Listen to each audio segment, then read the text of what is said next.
Merci beaucoup Cécile d'avoir accepté de faire un partage de votre parcours de reconversion professionnelle qui, je pense, inspirera plus d'une personne. Et puis aussi de venir faire un retour de votre expérience d'accompagnement avec moi qui s'est faite au travers d'un bilan de compétences. Donc, je vais vous laisser déjà peut-être un peu vous présenter. Qui êtes-vous et que faites-vous aujourd'hui dans votre activité professionnelle? Eh bien, bonjour Aude-Valérie, puis bonjour à tout le monde qui écoutera cette vidéo. Eh bien, merci déjà de m'avoir accueilli aujourd'hui pour pouvoir témoigner de mon parcours qui m'a amené aujourd'hui à ouvrir un cabinet d'hypnothérapie à La Chapelle-des-Fougerets pour les enfants et les adolescents. Donc, c'est un cabinet qui est entièrement adapté pour les enfants et les ados, avec voilà, beaucoup de jeux, jeux de rôle, jeux de société, jeux de mime, dessins. Tout est adapté en termes d'outils pour pouvoir accompagner les enfants et les adolescents dans les problématiques qu'ils rencontrent. Voilà où j'en suis aujourd'hui. Ok, très bien. Et quand nous nous sommes rencontrés, donc ça fait maintenant plusieurs mois de ça, je pense que vous n'imaginiez pas totalement, sans doute, faire ce métier aujourd'hui. Alors, peut-être que vous pouvez nous expliquer dans quelle situation vous étiez alors, quand on s'est rencontrés finalement. Alors effectivement, j'imaginais absolument pas en être là aujourd'hui. Alors où est-ce que j'en étais? Peut-être pour me présenter de façon un peu plus détaillée. À la base, je suis éducatrice spécialisée, donc j'ai bossé 7 ans dans la protection de l'enfance et j'ai fait une première reconversion. Et donc j'ai repris l'école pour faire un master en RH et droit social. Donc déjà première reconversion, premier changement de vie professionnelle. Et à la suite de ces études, j'ai intégré une association dans le handicap en tant que chargée de mission. Et au bout de 3 ans, je suis passée adjointe du manager au sein de la même antenne bretonne. Et au bout d'un an et demi, je me suis fait faucher par un burn-out. Donc je ne l'ai absolument pas vu venir. Les signes qui se sont présentés à moi, donc c'était en février 2024. J'étais en train d'écrire sur mon ordinateur. Et là, impossibilité de terminer mon mail et j'ai senti en fait un blackout au niveau du cerveau. J'ai été en arrêt de travail, j'ai tenté de revenir et finalement ça n'a pas été possible. Et donc j'ai entamé suite à ça vraiment une démarche thérapeutique plus profonde pour aller travailler différents champs. Et donc j'ai eu la chance de vous croiser Aude-Valérie sur mon chemin à un moment donné où j'en avais besoin pour justement pouvoir travailler sur ce projet professionnel. Et donc je suis arrivée à vous avec beaucoup d'idées préconçues, en tout cas dès mon fonctionnement, de finalement ce que ça n'allait pas marcher. C'était aussi mon idée de base que je venais, mais finalement je pensais que ça allait peut-être pas marcher. Et donc vous m'avez ouvert la porte avec beaucoup de bienveillance, beaucoup d'écoute, et puis avec voilà ce que vous dégagez aujourd'hui d'assez voilà, lumineux et de m'accueillir comme j'étais à ce moment T sans jugement. Donc il y avait vraiment cette fatigue à la fois physique, émotionnelle, qu'on décrit finalement dans les phénomènes de burn-out, cette perte un peu de repère, de plus trop savoir. Vous sentiez que, je me rappelle, hein, un peu ce carrefour de vie, en se disant, bon maintenant, qu'est-ce qui fait sens pour moi? Comment je me reconnais? Comment je me retrouve? Donc vous avez aussi eu tout ce travail sur vous d'introspection par ailleurs, qui a aussi complété hein, tout ce qu'on a fait pendant le bilan, parce que c'est aussi important voilà, de travailler sur soi. Et est-ce que du coup, alors vous me disiez, voilà, je croyais que ça allait pas marcher, de parler un petit peu plus de vos doutes que vous aviez justement avant qu'on se lance dans le bilan de compétences, peut-être ce que vous vous racontiez. Tout à fait. Alors, vous avez nommé une phrase qui est très juste. J'étais arrivée en me disant, mais qui suis-je? J'avais déjà fait une première reconversion et je me disais, ouais, ça se représente encore une fois à moi. Et beaucoup de questions sur mes valeurs, vraiment une identité profonde pour le coup que je questionnais et de me dire, mais en fait, quelles sont mes valeurs? Quelle est ma boussole finalement pour me diriger dans la vie? Et beaucoup de points d'interrogation autour de moi. Et en même temps, une conviction sur lequel j'ai travaillé avec vous je suis arrivée en me disant, de toute façon, comme je réfléchis déjà beaucoup sur moi dans mon quotidien, bah, j'espère que le bilan de compétences ne va pas m'amener sur ce que je pense déjà être bon pour moi. Et donc, vous m'avez beaucoup rassurée et au travers des différents outils, voilà, vous m'avez dit, voilà, faites-moi confiance, on va y aller étape par étape. Il va y avoir un guidage aussi dans ce qui va être proposé. Et je suis arrivée avec ces idées de me dire, bah, moi je viens, mais je suis pas sûre que ça m'apporte quelque chose parce que en fait, le fonctionnement atypique que je peux avoir dans mes réflexions, dans le mental qui tourne beaucoup, m'amenait à avoir des doutes finalement sur ce qui allait en sortir. Donc je suis arrivée avec des doutes au départ. Et donc, au fur et à mesure de l'échange, des échanges qu'on a pu avoir et que vous proposez, bah, vous avez aussi cette qualité de pouvoir à la fois travailler sur le bilan de compétences pures, où on est vraiment sur bah, vraiment des outils, des réflexions sur nos valeurs, sur nos centres d'intérêt, nos zones de génie que vous appelez. C'est un mot que je réutilise beaucoup aujourd'hui, la zone de génie. Et en parallèle, vous êtes aussi là pour accompagner les doutes qu'on a à côté. Voilà, si on a des réflexions sur le monde tout autre qui n'a rien à voir parfois avec le bilan de compétences, bah, vous êtes aussi à l'écoute de ça, ce qui permet un travail couplé, à mon sens, d'avancer sur le professionnel, le personnel, tout en ayant, comme vous l'avez dit, un accompagnement thérapeutique à côté. Moi, je pense que c'est vraiment important aussi d'avoir cet accompagnement thérapeutique pour cheminer. Mais vous avez cette qualité de pouvoir vraiment accompagner sur les deux chemins en même temps, ce qui fait que ça rend un travail qualitatif et complet et pas seulement centré sur le bilan de compétences. Et ça a été important pour moi. Et à chaque fois que j'arrivais en me disant, bah là, vous voyez, je replonge un peu, c'est difficile. À chaque fois, vous aviez un temps d'échange en disant, OK, qu'est-ce qui est compliqué pour vous aujourd'hui? Et puis, il y avait beaucoup de réassurance et de pouvoir vraiment mettre des mots concrets et vraiment de ne pas dire, bah, on met de côté vos émotions, Cécile, mais plutôt de dire, bah, on va faire un zoom justement sur cette émotion-là pour comprendre le besoin qu'il y a derrière et de pouvoir dire, on va écouter cette émotion-là, qu'est-ce qui s'en sort, quel est le besoin, et vraiment pouvoir bah, l'écouter, l'accueillir, pour après pouvoir passer aussi à autre chose. Tout à fait. Bah, ce que vous témoignez, bon, c'est souvent des doutes qu'on a, et notamment quand on a des profils effectivement au potentiel sensible, c'est-à-dire qu'il y a déjà cette grande capacité de s'introspecter. Je me connais déjà, en fait, donc que va m'apporter de plus le bilan? Enfin, c'est ce que vous dites. Et finalement, bah, ça va aussi peut-être me mener sur des choses que je ne veux plus. Parce qu'on a cette idée du bilan que on a des fichiers à remplir, on a des tests et que ces tests vont tout définir et ça va nous ramener déjà à des choses qu'on connaît. Donc finalement, ce que je comprends, c'est ce qui a fait un peu pencher la balance. Vous avez décidé de vous faire accompagner, c'est se dire, bon, ok, il y aura une prise en charge globale. On va effectivement travailler sur différents fronts. Il y a l'être, il y a le faire. Il y a d'abord aussi qui je suis et cette prise en compte effectivement de mon identité, de mes valeurs et de mon fonctionnement finalement atypique, si je comprends bien. Complètement. C'est très très juste ce que vous dites. Et il y a en fait, alors moi je me suis pas fait diagnostiquer sur le HPI d'ailleurs sur ce sujet-là. Néanmoins, j'ai bien conscience, et notamment après la thérapie, après avoir passé cette vague, que j'ai un fonctionnement atypique. Aujourd'hui, je ne ressens pas le besoin d'aller faire des tests. Néanmoins, je constate que depuis ma très jeune enfance, je m'adapte, je me suradapte finalement à un cadre qui forcément, bah, parfois que je comprends pas. Parfois, ce sentiment d'être en décalage aussi par rapport à quand j'étais enfant, quand j'étais ado et même adulte, hein, là, dans des différentes entreprises que j'ai pu faire, sentiment un peu de décalage et de devoir dire, OK, donc là, c'est ça qu'on attend de moi ou je pense que c'est ça qu'on attend de moi, donc je vais essayer de rentrer dans un petit moule là pour aussi m'intégrer dans le groupe. Et donc ça, c'est beaucoup, beaucoup d'énergie, donc une grande fatigabilité aussi. Et puis, comme vous dites, cette réflexion qui tourne tout le temps, tout le temps, tout le temps, tout le temps. Et puis, cette idée que vous avez pu nommer de dire, bah, oui, moi, j'ai fait pas mal de thérapie, donc j'ai beaucoup travaillé sur moi. Et en fait, oui, c'est vrai. Et en même temps, vous vous ouvrez une autre porte à un moment donné. Et j'aime bien ces idées de porte aussi que vous avez pu aborder, de dire, bah, là, aujourd'hui, vous avez un chemin, vous avez ouvert une porte, mais sur l'autre côté aussi, il peut y avoir une autre porte, Cécile. Et vous pouvez être autre chose.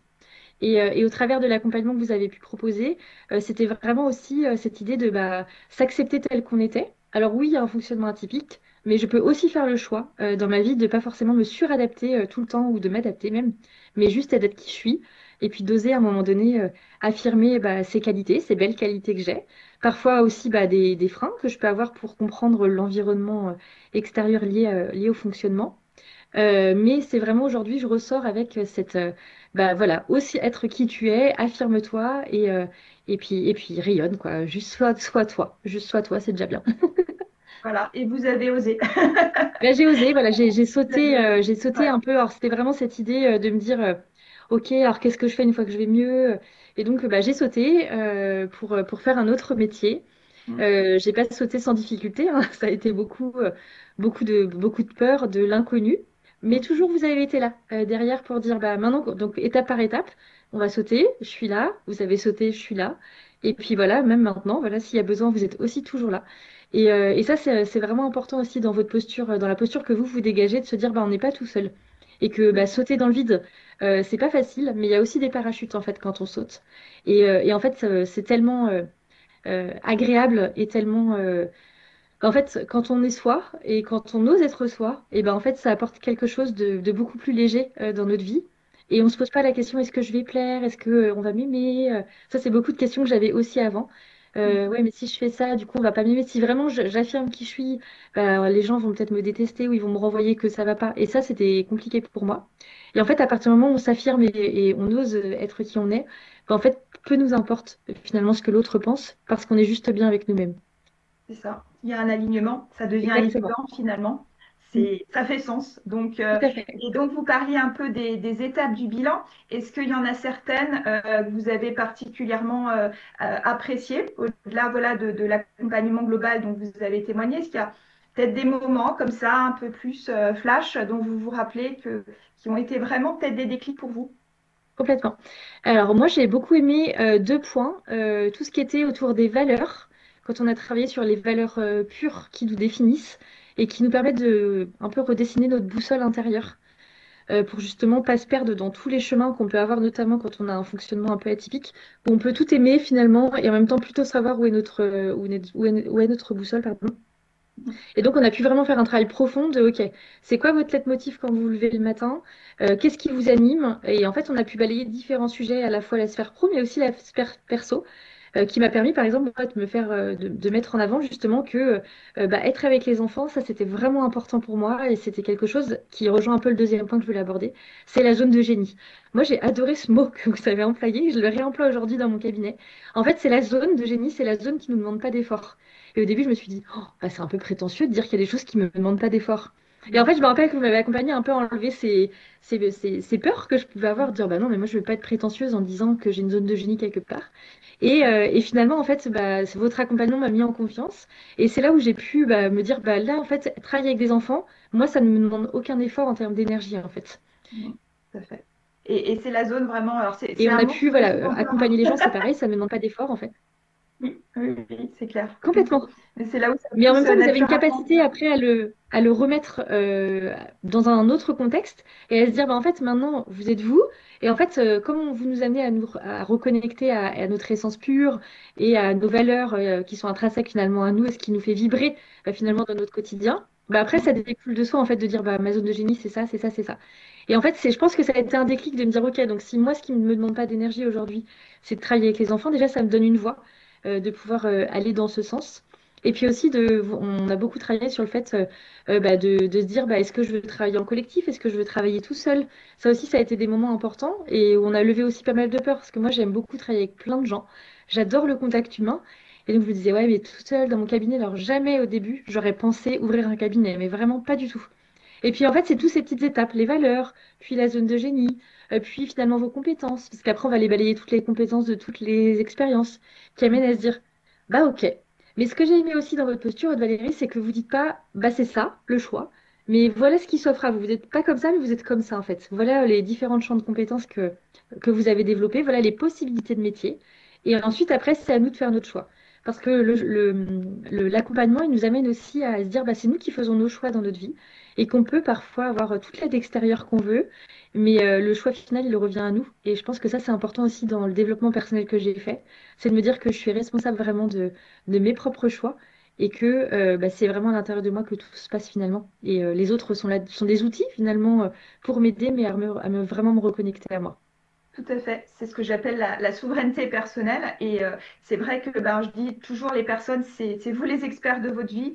Et on est effectivement là, les accompagnants, comme des supports, des aidants pour vous connecter à qui vous êtes. Et ce qui est chouette aussi, on en discutait tout à l'heure en aparté, mais la reconversion professionnelle, on peut avoir l'impression effectivement que c'est un saut dans le vide. Alors, petite parenthèse aussi, hein, tous les bilans de compétences ne mènent pas forcément à une reconversion. C'est voilà un cursus que vous avez choisi vous parce que ça correspondait à votre profil. Mais on disait aussi finalement que vous avez réinvesti des compétences que vous aviez aussi dans vos anciens jobs, hein, finalement. Complètement. Oui, oui, je vois bien là quand j'accueille les enfants au cabinet que bah, parfois je fais vraiment des techniques hypnotiques de jeu avec les enfants. Et parfois, en fait, je rechausse ma casquette d'éducatrice pour pouvoir amener des outils éducatifs pour le coup. Et en fait, pour moi, c'est vraiment toutes les casquettes professionnelles et personnelles aussi qu'on a qui constituent l'être humain aujourd'hui qu'on est dans notre professionnel. Et ça, c'est vraiment une richesse. Et je pense que c'est une richesse pour nous et c'est une richesse aussi pour les gens qu'on peut accueillir aujourd'hui. Alors moi, dans mon métier, pour le coup, d'accueil, mais peu importe le métier, finalement, j'ai envie de dire, toute cette richesse qu'on a de nos parcours, pour moi, il n'y a pas de mauvais parcours, il n'y a pas d'erreur de chemin. En fait, tous les chemins qu'on va emprunter dans notre vie, moi, je dis pas que je m'arrêterai là dans mon parcours pro, mais pour moi, toutes ces casquettes et tout ce qu'on engrange en termes d'expérience, en fait, c'est ce qui nous fait grandir et ce qui nous permet après d'être heureux, finalement, dans notre vie professionnelle et personnelle. Tout à fait. Et je vous pose aussi une question peut-être un peu plus technique liée à votre métier, mais je pense qu'il intéressera aussi peut-être les personnes qui vont nous écouter. Finalement, qu'est-ce qui vous a fait choisir l'hypnose? Ah, qu'est-ce qui m'a fait choisir l'hypnose? Bah déjà, personnellement, à titre personnel, moi, c'est quelque chose qui m'a accompagnée dans le cadre de ma thérapie. Ouais. Et ce que vraiment, ce qui me fascine dans l'hypnose, c'est, en tout cas, c'est presque un leitmotiv, j'ai envie de dire, c'est qu'en fait, la personne, elle a toutes les ressources en elle, elle a toutes les clés. Et ça, c'est vraiment hyper important pour moi. Et ça rejoint un peu ce que je disais, c'est que oui, il y a des aides extérieures, oui, on a un champ professionnel aujourd'hui dans l'accompagnement qui est vraiment gigantesque. Mais du coup, l'hypnose, c'est vraiment, on va aller guider la personne à retrouver ses propres clés pour justement répondre à la problématique qu'elle a. Et avec les enfants, en fait, je trouve ça fascinant parce que les enfants n'ont pas toutes les poupées russes que nous, on a dans notre mental d'adulte avec les expériences qu'on a pu avoir. Et en fait, ils sont déjà dans un imaginaire assez débordant dans leur quotidien. Et en fait, on va pouvoir aller se reconnecter à des clés. Je donne souvent l'exemple aux enfants de se dire, bah, par exemple, un enfant qui va avoir une phobie de l'araignée, il va avoir un chemin, j'ai peur, j'ai peur, j'ai peur. Et en fait, en hypnose, on va aller un peu comme un GPS, dire, bah, finalement, tu peux aussi emprunter ce chemin. Et puis ce chemin, et ce chemin, et ce chemin. Mais c'est l'enfant qui va faire son choix de dire, bah, moi, c'est ce chemin-là que je préfère. Mais ça ouvre des portes. Finalement à notre façon de penser par rapport à et puis voilà le cerveau est assez magique finalement dans le fait que entre le réel et l'imaginaire, finalement, il y a pas de frontière, j'ai envie de dire, et que finalement, les différents outils qu'on utilise en hypnose nous amènent vraiment à se dire bah, tout est possible. En fait, le champ des possibles s'ouvre, je trouve, avec l'hypnose. Tout à fait. Ben voilà, vous prêchez une convaincue, mais je voulais aussi voilà, vous demander, vous, à titre personnel, ben voilà, des fois, pourquoi on match avec tel et tel outil. Et aujourd'hui, enfin, votre cabinet, vous m'avez dit tout à l'heure, enfin, c'est assez impressionnant, c'est-à-dire quand on est aligné, bien sûr, vous n'avez pas rien fait, vous avez posé des actions, vous êtes allé voir des gens, vous avez commencé à élaborer un réseau, mais il se remplit, vous m'avez dit là, en 15 jours, il y a déjà une quinzaine de personnes qui sont venues, c'est ça? Ouais, alors, je suis d'accord avec vous. Je pense que c'est important de le dire. Les actions sont importantes aussi à mettre en place. Les choses ne tombent pas par magie. Donc effectivement, l'accompagnement que vous proposez, et quand on arrive à son terme, bah, après on fait un choix. Et puis après on avance. Et puis on met en place des actions. Et puis action après action, step by step, on avance, on avance. Et comme on est vraiment bah, bien dans notre projet, bah, en fait les choses se mettent en place beaucoup plus facilement. Et donc effectivement, ouais, donc là j'ai ouvert il y a quasiment un peu plus d'un mois le cabinet. Et en fait, bah, effectivement, j'ai déjà un peu plus d'une quinzaine d'enfants qui arrivent au cabinet. Et moi, j'ai toujours un grand plaisir à les accueillir. Et ça, c'est vraiment une joie. Bah, voilà, j'espère le transmettre parce que c'est vraiment une grande joie que j'ai d'accueillir les enfants et de leur dire, mais en fait, on va vraiment bah, accompagner à ce que tu prennes conscience de tes richesses, à ce que tu prennes conscience de ton potentiel parce que tu as un potentiel énorme. C'est vraiment une merveille, en fait. Et c'est vraiment ce que je dis aux enfants. En fait, vous avez la chance d'avoir un enfant aussi merveilleux dans votre famille et je veux que les enfants vraiment prennent conscience qu'ils sont des êtres vraiment exceptionnels et vraiment mettre en valeur toutes ces compétences qu'ils peuvent avoir. Et donc, c'est ce qu'on travaille après au travers du cabinet. Alors, bien sûr, ils viennent avec une problématique, hein, ils n'arrivent pas en se disant qu'ils sont merveilleux à la base. Il y a beaucoup d'enfants où il y a beaucoup de travail sur la confiance en soi, c'est un sujet qui revient beaucoup. Mais je me dis, si on peut déjà tout petit leur donner, en tout cas qu'ils prennent conscience de ces clés qu'ils ont en eux justement pour bah, briller et se dire, bah oui, moi aussi, je suis quelqu'un de génial. Et non, je mérite pas qu'on me dise que je suis nulle, que je suis moche à l'école. Et voilà, bah, je vais affirmer qui je suis, etc. Mm. Non, mais ça transpire à travers tout ce que vous dites. Voilà, ça rayonne, on sent très bien la passion et le service que vous avez choisi, il est tout à fait aligné avec qui vous êtes. Et voilà, c'est génial effectivement de pouvoir commencer si tôt, d'avoir ces outils-là. Et je sais aussi qu'il y a des très bons retours que vous avez aujourd'hui déjà euh, sur les personnes que vous avez pu avoir. Donc félicitations à vous. Et peut-être le mot de la fin, si ce serait pour vous, enfin, qu'est-ce que vous diriez à une personne qui hésite peut-être à faire un bilan de compétences? Ah ben, alors moi, je crois que mon maître mot aujourd'hui, c'est oser. osez vous lancer, osez avancer. Et même si c'est difficile, même si vous avez des doutes, même si vous pensez que vous n'êtes pas capable, même si vous vous dites encore un bilan de compétences, on en entend tout le temps parler. Mais du coup, la rencontre avec Aude Valérie, c'est vraiment différent en fait. Vous avez vraiment des qualités humaines qui sont, enfin, j'adore. Et vraiment, osez vous lancer et osez être qui vous êtes. Acceptez-vous. Et c'est vraiment, vraiment un beau cadeau que vous allez vous faire. Eh ben, merci beaucoup, Cécile. Et donc, pour vous retrouver, de toute façon, je mettrai peut-être en dessous de l'interview vos coordonnées, voilà, savoir s'il y a des personnes en Bretagne qui ont envie de venir vous confier leurs enfants, de travailler avec vous. Ben, je mettrai le lien aussi sous la vidéo. Et ben, merci de m'avoir fait confiance, Aude Valérie, et merci de pouvoir partager aussi le lien de mon site. C'est très, très, très sympa. Et moi, donc, j'accueille les enfants avec grande joie. J'espère l'avoir transmis. Et merci beaucoup, en tout cas, et belle journée. Merci beaucoup, Cécile.